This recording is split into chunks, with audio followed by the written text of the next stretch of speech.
Hello, Daz Studio enthusiasts. This is Not From This World, and I want to welcome you back to my tutorial series. Now, for this week, I promised to talk a little bit more about posing and pinning a character. And I wanted to see if pinning has improved any in the latest Daz Studio version 4.24 and compare it to what we did about 3 years ago.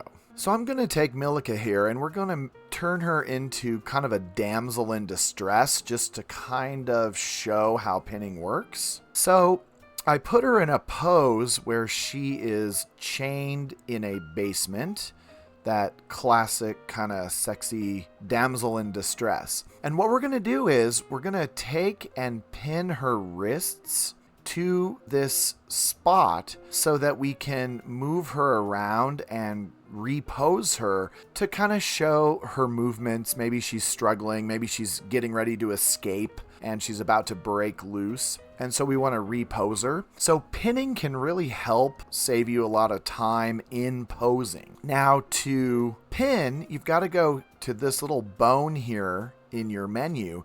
That's the active pose tool. And you're going to select that. And what's really cool is once you select the active pose tool, you're going to be able to take your character and you can move the character around with the active pose tool. It's sort of like what you would do with the toggle. And I love this toggle for posing because you can get more realistic poses with it. And remember, if you just get messed up, just reset it. But the active pose tool does similar work. So with this active pose tool selected, we're just going to come over here to the tool settings and select it. And you might have to expand this menu, but when we open up the tool settings, this is where our pin is going to be. So to pin something, especially a figure, select the area you want pinned. And so I'm going to select her wrists. So I got to select the hand. And I just hit toggle pins. And then I'm going to do the same thing with her other wrist and hit toggle pin. Now, this does kind of pin her wrists in place. So if I grab a part of her body, I'm just going to grab her abdomen. See, now if I move her, the wrists are somewhat pinned. And so if you make small, subtle moves, see, we can really get a more accurate, kind of realistic pose. And it's kind of weird because this area of her top is kind of messed up and I don't know why. I did do a simulation to get her clothes in the right spot and that just looks weird. But you want to kind of avoid distortions. So you're just going to be kind of playing around with her pose. There are some options. It says you can pin at origin, pin at the end of the bone, or pin at both. And I played around with all of these settings and I really didn't see much of a difference. See, we can move her around and kind of repose her. I'm not seeing a whole lot of change when I change that pin position. Maybe you'll notice a bigger difference. But see, like here, we can kind of just move her back and forth and get a more realistic pose. I'm not sure. I haven't seen much of a difference, so I just kind of keep it at the default of pin at origin.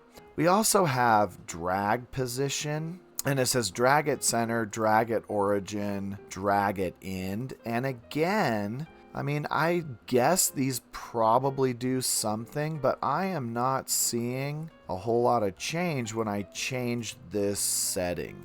So if I go to drag at center, at least for this particular pose that Milika's in, I am just really not seeing a whole lot of change.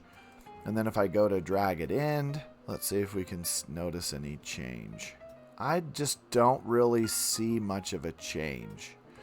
That's something that you might want to just mess around with. See if you can get your positions better. Another thing that's kind of interesting is you can choose the transform gizmo. And if you turn that on, you'll see this gizmo that you can grab, and it kind of just selects one particular part of her abdomen, and you can get your poses that way. You can leave that on or off. And one of the things that you may want to do is rotate, and that you can't do, because if you take this gizmo and you start changing the gizmo, you see you move and the pins are not working. These pins only work when you are in the tool settings with this active pose.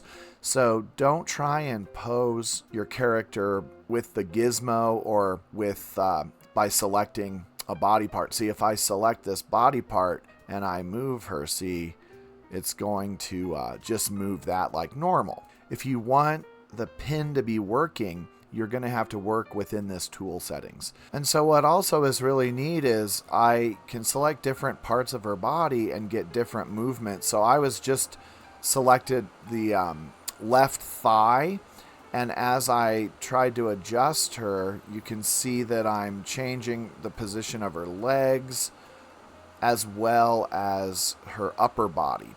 So this really is quite a cool little feature that is going to help posing quite a bit. Now the question is do I see any difference from when I made my original video about 3 years ago? The answer is no. I'm not seeing much of a difference from Daz 4.21 or 2.2 from Daz 4.24. So it seems to be working the same as it always has. So you can go back to my original video if you want to kind of see how I did it then, and then you can watch this video and play around with those pose settings. This really can speed up things. Posing takes the most time with Daz Studio out of anything, in my opinion. Maybe that and lighting. And so if you can increase the speed of posing, you can get more renders done and have more success with Daz Studio. Okay, well, that's going to wrap it up for today. I hope this helped you out. Hit that like button. Please subscribe if you haven't done it. And until next time, have a wonderful rest of your weekend.